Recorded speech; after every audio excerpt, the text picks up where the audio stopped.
Hi there. My name is Ellie Deminico, and I am the National Sports Media Association intern from Wake Forest University. And today I'm joined by Arkansas's Sportscaster of the Year, Phil Elson. Phil, thank you so much for joining me today. Uh, just to start off as the first question, could you walk me through your journey into sports broadcasting from your early days to then becoming the voice of the Razorback baseball and women's basketball? Well, I worked for a lot of teams before the Razorbacks, but I guess you'd say like my whole journey started when I was a kid. Just like I think most sports broadcasters, we grow up on sports and listening and watching and realizing you have a passion for it and that maybe there's something you can do with that passion.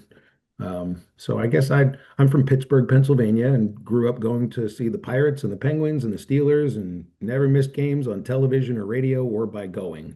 But I was lucky enough that my father had a sports talk show, and that sports talk show was on the AM flagship station of the Pittsburgh Pirates. And he's a dentist by trade and still is. It was a weekend sports talk show, and I was at the age of 10, 11, and would go with him every weekend to bring up the guests, to answer the phones, or just to walk around KDKA 10:20 a.m. and look at all the equipment and be like, wow, this is really cool. Um, so that was sort of the kickstart to not thinking, wow, this looks like something that's fun, but this is something that people really do. And it felt like it was within reach all throughout high school. So then when I started college, um, my parents and I decided that it's time to start. And I put out 140 letters to minor league and major league baseball teams when I was 17 years old. And I took the first internship that I was offered with a minor league team in Fayetteville, North Carolina in 1995, and that just sort of started it. So, and I was you'd say a radio intern, but I did anything they told me to do. I was the mascot. I vended pizza. I played stadium click effects. I did public address. I did anything because I just wanted to be there and get my foot in the door. And so from there, that led to an internship with the Pittsburgh Pirates in '96 in the press box and media relations, working for Jim Turdinich and Ben Booma. And I learned a lot about how to watch a baseball game and focus on the things that are important for listeners or for viewers, or just the things that the media um, thought were important. How to score a game properly so that I can tell you where the ball was hit, what count it was, who drove who in. Um, Things that I take for granted now, but that's where I learned it. And then the next year, I worked for a team in Akron, Ohio, got on the air with a team in Helena, Montana in 1998 in the Pioneer League. Um, Talked my way into that job, and the next year was the play-by-play announcer for the Ogden Raptors in the Brewers chain in the Pioneer League. That was short season. The next year in 2000, I was hired by the minor league team in the California League in Stockton, California. And so that was six teams in 6 years. The next year, 2001, is when I moved to Arkansas, and I was hired by the Travelers, which is the AA affiliate now of the Seattle Mariners, and then it was the Angels affiliate, and that's what brought me to Arkansas. That was 25 years ago. I did 14 seasons play-by-play for the Travelers. My first Arkansas Sportscaster of the Year award was for working for them.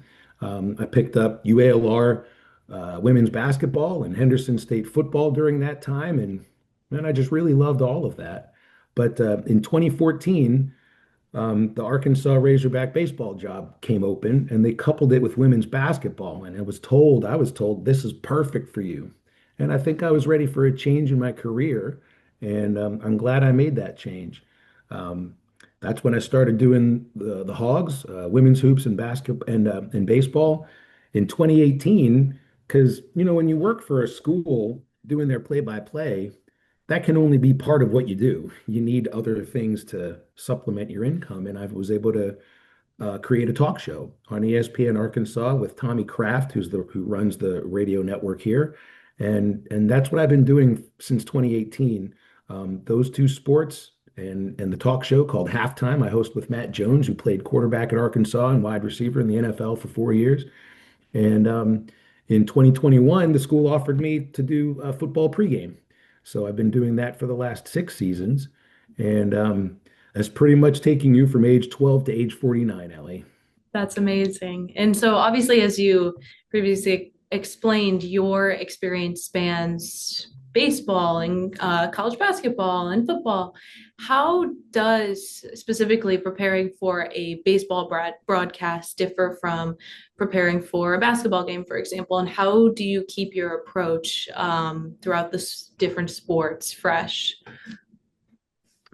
Well, let's see. I'm not sure if there's a thing about, you always will present the game a little bit in the same way, just in terms of what's at stake, why are we here, the stories of the team and how they got to that point and what's in the future.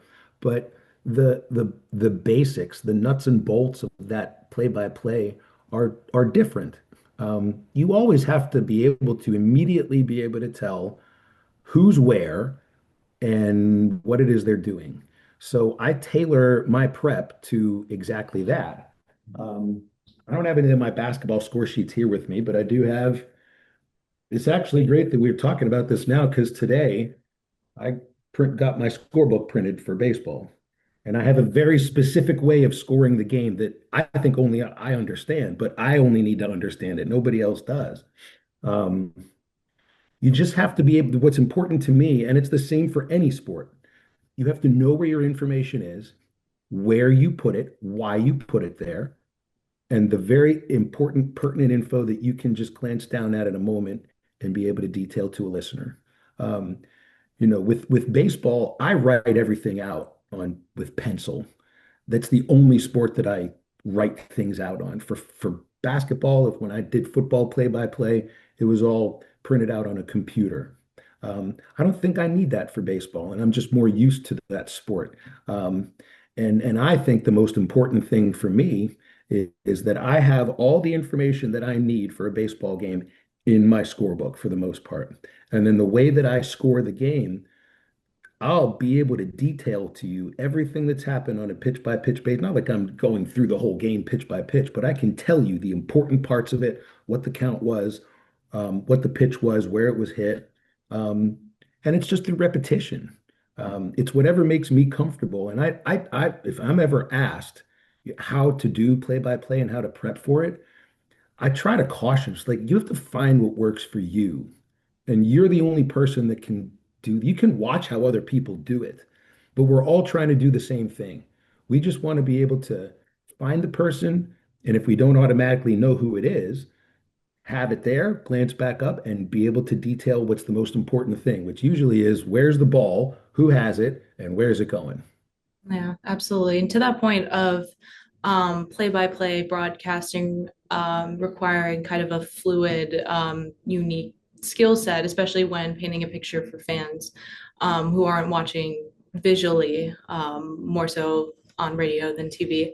What do you think are the core traits a broadcaster would need to excel in this craft? I think it help. I mean, you need to be quick-witted. Mhm. You need to have a vocabulary. You need to, um, as you're working your way up, try things. Try things that might feel a little different for you. Do a little less prep for a game sometime rather than more prep. Focus on the description. You don't need to prep to describe what you see. You just need to you need to have different ways to describe it. Um, and I think it's important for people to also know you're there for entertainment purposes. You're there to detail what's happening. You're there to always make sure people know what the score is and the important stories of it. But we're not robots. Trust that you are a human being that can entertain, um, and and and have fun with it, right? I'm not telling you like if the team is no good or the game's no good. I mean, you don't turn into a comedy routine or anything like that, but it's okay to entertain while you're informing at the same time. I think sometimes it's a little difficult to find that happy medium, but that's what repetition does. Yeah, absolutely. And uh, going back a little bit, spanning across all of your various roles, how have your experiences off the microphone specifically, like working in broadcast operations, shaped your approach in being on air today or on the mic today? Well, the thing with me is I started not really like behind this. If I was a broadcast intern, if I was like when I worked for the Pirates, and that's where I really learned about what it's like to be in a booth, because I would be the statistician for a lot of the visiting television crews or the ESPN crew that was there. And so I would ask them, what do you want me to keep track of? What's important to you? And the things that they told me were important to them, I think I internalized into, well, these like Harold Reynolds, Charlie Steiner, those guys knew what was important. They're really good at what they do. So I learned that. I paid attention. Um, and that was really all the behind the scenes stuff. I mean, I got on the air at the age of, 20 at 21. Um, so that was a lot of, I guess you'd say trial and error, but I didn't look at it as trial and error. I looked at it as just repetition, just getting more comfortable. And you can't fake being comfortable. I think people can tell when you are and when you're not. And the only thing that for me erased that discomfort or the feeling of the whole imposter syndrome was just doing it and feeling more comfortable in it. And then paying attention a little bit too, like not going back and listening to every single word of every broadcast, but paying attention and trying to listen to it the way that a listener would. Um, Turning a game on in the third inning and then fast forwarding to 2 hours from then and seeing, well, when did I give the score? Did I tell everybody how we got to where we are in the point of that game? And I think those are the things that have helped me a lot. And I still try to pay attention to that right now because I think I've called, I don't know, maybe 3,500 baseball games, and there's always room for improvement. Absolutely. And so, reflecting on all of your experience and lessons learned for young broadcasters and aspiring media professionals today, hoping to enter this industry that's so tough to navigate, especially those drawn to play by play, what advice would you offer about building a career in sports media? Go anywhere that the job will take you. Don't limit yourself. Um, you got to know what it is you want out of your career, or at least have a sense of what you want out of your career. And I think it's good to try to map steps towards that. But, like, I'm from Pittsburgh. I worked for teams in California and Utah and Montana and Arkansas. These were places I had never been until going there to work. Um, be brave. You have to do something that stands out. And I think it's really difficult to stand out in this market now because it's so saturated with talented people or people that are talented and want to try to do something with it. How can you make your podcast stand out? How do you get your foot in the door to work your way to where you do get a play-by-play job? I mean, it's really difficult to try to give advice on how to do that because luck sometimes does play into it. But I also do think you create your own luck and being fearless um, in those situations, I think can do that. And I think I was. It's not to pat myself on the back or anything, but I knew what I wanted and I was dedicated to it from the start. So when I started working for minor league teams, I was the youngest person working there by 4 years. It's not the easiest thing to do. And I'm thankful that those people were friendly and helpful and, they didn't haze me or anything like that. It was a great experience. Um, but it was a place that I would have never thought I would have gone to even months before I moved there. So just be brave. Try things that are different. Try things and places that are different and new. And I mean, you never really know what you're going to find. And you may find you may find the next thing that's the rest of your life. And I think that's what I did. Absolutely. That's great experience-based advice. And Phil, thank you so much again for taking the time to speak with me today. And congratulations again on your recognition as Arkansas's National Sportscaster of the Year. Oh, it's my pleasure, Ellie. Thank you for having me.